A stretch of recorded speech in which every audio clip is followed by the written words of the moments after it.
স্বামী আর স্ত্রী কথা বলতেছে, হঠাৎ করে একদিন স্ত্রী স্বামীকে বলে, তুমি আমারে কেমন মোহাব্বত করো? বলে, জীবন থেকেও বেশি। বলে, তার নমুনা কি?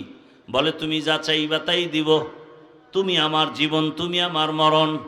স্ত্রী একজন দিনদারি নারী, আল্লাহ ভোলা নারী, ডাক দিয়ে কই, হে স্বামী, ভালো করে বলো, আমি যা চাইবো তাই দিবা? বলে, হ্যাঁ।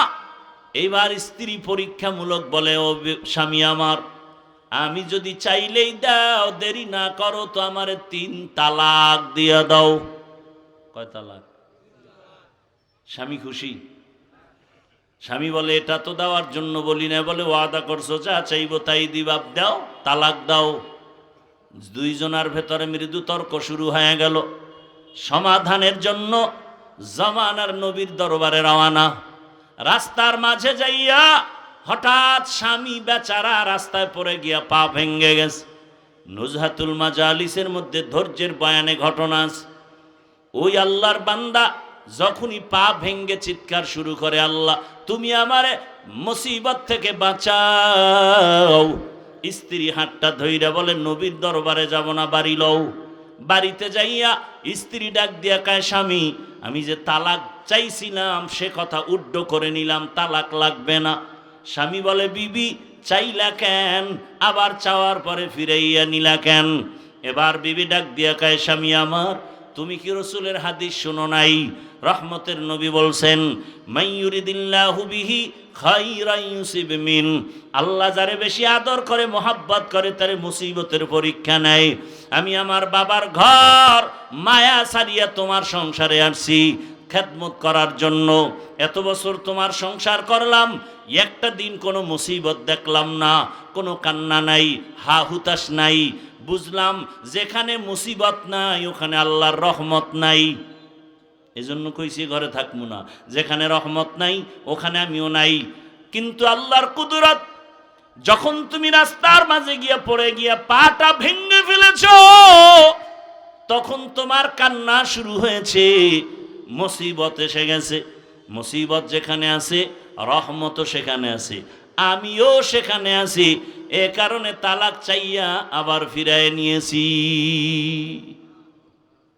আর আমরা সামান্য একটু মুসিবতে পড়লে আল্লাহরে শুদ্ধা গালি দেয়, আছে না নাই?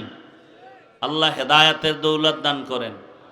আল্লাহ বলেন, আমি পরীক্ষার হলে পাঠাইছি, পরীক্ষা করিয়া তোমার ইমানটা তাজা করব, যাচাই করব।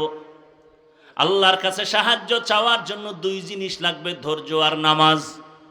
আমাদের ধৈর্য নাই, নামাজও নাই, এ কারণে সাহায্য চাইও আমরা পাই না। যারা আল্লাহর কাছে চাওয়ার মতো চাইছেন, আল্লাহ তাদেরকে দিয়েই দিছেন, কঠিনভাবে দিছেন। ভাইরা আমার, আল্লাহ পাক রব্বুল আলামিনের কাছে চাইছেন, আল্লাহ নগদ দিয়ে দিছেন, বাকিতেও দেন নাই। এ দুনিয়ায় আল্লাহর এক বড় দুশমন, নাম হলো ফিরআউন। জানেননি তার স্ত্রীর নাম কি? জোরে বলেন। ও আম্মা জানেরা, ও আমার কলিজার যুবক বাবারা, বৃদ্ধ বাবাজিরা, ভালো করে শুনে নাও। ও পর্দার আড়ালের মা, এ জমিনে বড় বেঈমান আল্লাহর নামের দুশমন এমন ফিরআউন। কোরআনে যেই ফেরাউনের এত নাম চলে আসছে, এই ফেরাউনের স্ত্রী আসিয়া এত বড় বেঈমানের ঘরে সংসার করতে গিয়া আল্লাহ তাআলা আসিয়ার এমন ভাবে কবুল করে ফেললেন।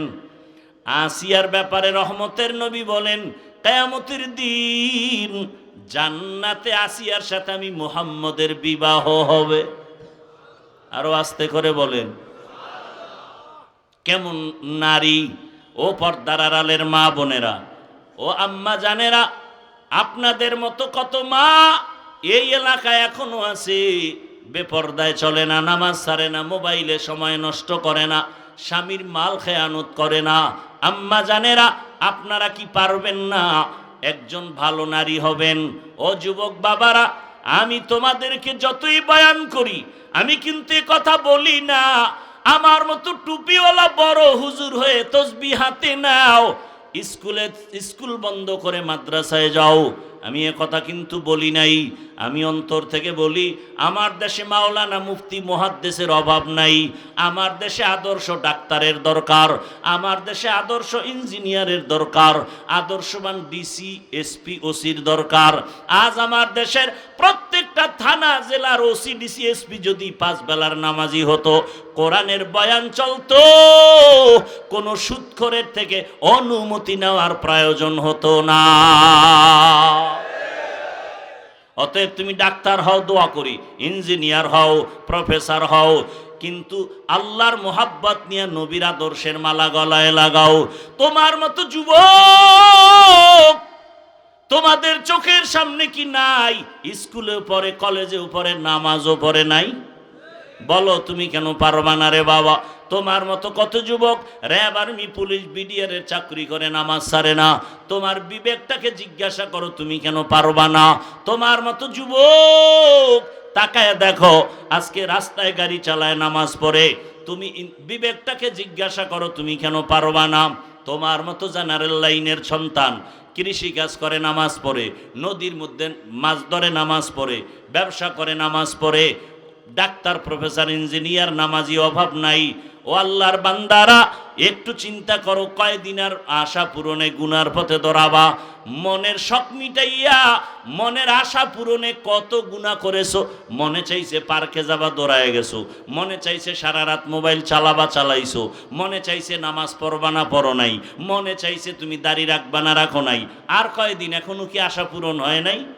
বলো যুবক বাবারা, আর কতদিন পার্কে পার্কে ঘুরলে তোমার আশা পূরণ হবে? বলো আর কতদিন সারা রাত মোবাইল চালাইলে আশা পূরণ হবে? আর কতবার দাড়ি কাটলে আশা পূরণ হবে? বলো আর কতবার নামাজ বাদ দিলে আশা পূরণ হবে? এবং এ কথাটাও বলো, তোমার হায়াতের বাকি আছে আর কতদিন? এমন কোনো দিন নেই যুবকের লাশের খবর নাই। পানির মধ্যে যুবকের লাশ, ঘুমের বিছানায় যুবকের লাশ, গাড়ির নিচে যুবকের লাশ, ওই মহামারী করোনায় যুবকের লাশ, ডেঙ্গুর মধ্যে যুবকের লাশ।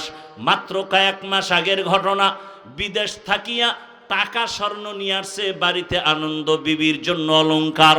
এয়ারপোর্টে এসে নামলো, স্ত্রী পরিবারের সবাই গাড়ি নিয়ে স্বামীকে আগাইয়া নিতে আসলো, গাড়ির মধ্যে উঠলো, গাড়ি চললো বাড়ির গন্তব্যে। যাইতে যাইতে কত গাড়ির মধ্যে বাচ্চা পরিবারের সাথে বহুদিনের মহব্বতের আকর্ষণীয় আনন্দ চলে। আল্লাহর কুদরতের খেলা, বাড়ি যাওয়ার কাছাকাছি গাড়িটা পানির মধ্যে চলে গেল। কয়েকদিন আগের ঘটনা দেখছো রে বাবা। ওই যুবক চোখের পানি ছেড়ে মিডিয়ার সামনে কান্না করে। মানুষ বিয়ে করে না খাইয়াও বউ পোলা নিয়ে থাকে একটা আনন্দ। আমার কপালে সে আনন্দ নাই। টাকা কামাই করার জন্য বিদেশে গেলাম, আজ আমি টাকা আর অলংকার নিয়ে আসলাম, কিন্তু আমার কপাল কেন এত খারাপ? নিজের হাতে আমার বাচ্চাটা মরে গেল চোখের সামনে, স্ত্রীকেও হারাইলাম। এখন আমি কোন ঘরে যাব? আমার ঘর এখন আনন্দ দেওয়ার কেউ নাই, বাতি জানানোর কেউ নাই। ও আমার যুবক বাবারা, সিঙ্গাপুরে যাবে, হয় না ভিসা হঠাৎ করে হয়ে গেল, টিকিটও কেটে ফেললো, আর 5টা দিন পরেই সে সিঙ্গাপুর চলে যাবে। অল্প বয়সের যুবক। 2 দিন আগে এক বন্ধু সকাল 8টায় টেলিফোন করে কয়, চল আমরা একটু নাস্তা করতে যাই। যুবক বলে, মা আমি একটু বের হচ্ছি। কেন? বলে, অমুক বন্ধু আসছে, চায়ের দোকানে যাব। ওই মরণস্রোর নাম কি? বাইকটা নিয়ে বের হইয়া বন্ধুরে পেছনে নিয়ে চায়ের দোকানে যখন চালানো শুরু করলো, এমনভাবে আঁকা বাঁকা টান দিছে, দেওয়ালের সাথে বাড়ি লেগে জাগায় বন্ধু পরে মাথায় আঘাত, জাগাত নাই। সিঙ্গাপুর মাওলায় নেয় নাই, একেবারে বাড়ির থেকে আসল বাড়ি পর্যন্ত আল্লাহ টান দিয়া নিয়ে গেল। ও যুবক বাবা, ইদানিং কালে যত লাশের খবর, যুবকের লাশ। মনটাকে একটা কথাই বুঝাও, যে আমার মতো যুবক জেনারেল লাইনে থাইকাও যদি স্কুল কলেজে পড়ে, নামাজ পড়ে, আমি কেন পারি না? চাকরি করে, ব্যবসা করে, কৃষি কাজ করে, শ্রমিকের কাজ করে, আমি কেন পারি না? এখনো সময় আছে, তওবা করো। ও পর্দার আড়ালের মা, ওই ফেরাউনের স্ত্রী আল্লাহকে এতবার রাজি করে ফেললেন যে নবী নিজে বলে গেছেন, কিয়ামতের দিন আসিয়ার সাথে আমার বিবাহ হবে জান্নাতের ভেতরে। আসিয়া ফেরাউন একদিন দেখে আসিয়ার জবান থেকে আমার আল্লাহর নাম বের হয়ে গেছে। ফেরাউন কয়, এই আসিয়া, কার নামটা নিলা? বলে আমার রব। ফেরাউন বলে, মিশরের রব তো আমি, তুমি আবার কারে রব বলো? বলে, তোমারে যিনি বানাইছেন তিনি আমার রব। ফেরাউন বলে, সর্বনাশ, তুমি আমাকে রব মানো না? বলে, না, মানি না। এবার বুঝানো শুরু করলো, একবারের জন্য হলেও তুমি আমাকে রব বলো, আস্তে আওয়াজ দিয়া বলো। আসিয়া কয়, ইমান আমার আল্লাহর জন্য এনেছি, মরিয়া গেলে যাব। আমার আল্লাহ তো এমন দুর্বল না যে তোমাকে আসতে বললে শুনবেন না। আমার আল্লাহকে আর ফাঁকি দেওয়া যাবে না। ফেরাউন সোজাভাবে যখন পারে নাই, এবার বাঁকা হইয়া খানা বন্ধ, ঘুমের বিছানাও নাই, কষ্ট দিতে দিতেও ফেরে না। এক পর্যায়ে ফেরাউন সিদ্ধান্ত নিল, আসিয়াকে শুলিবিদ্ধ করে ফাঁসির মঞ্চে মেরে ফেলা হবে। ঘোষণা হয়ে গেল, আসিয়ার ফাঁসি হবে অমুক দিন। মিশরের ময়দানে হাজারো লাখো মানুষের সমাগম হয়ে গেল। আসিয়াকে হাতে পায়ে রশি লাগাইয়া ফাঁসির মঞ্চে যখন নেওয়া হয়, আসিয়ার চোখে পানি, কান্নার আওয়াজ। হঠাৎ করে তাকাইয়া দেখে জামানার নবী মূসা ওই পথ দিয়া হেঁটে যায়। মূসা নবী তাকাইয়া দেখে আসিয়াকে ফাঁসির মঞ্চে নেয়। আসিয়া ডাক দিয়া কয়, নবী আপনি জানেননি আমি আসিয়ার হালাত কি? বলে, জানি। বলে, আপনি শুনছেন এই ফেরাউন আমাকে এখন শুলিবিদ্ধ করে মেরে ফেলবে? আসিয়া কান্না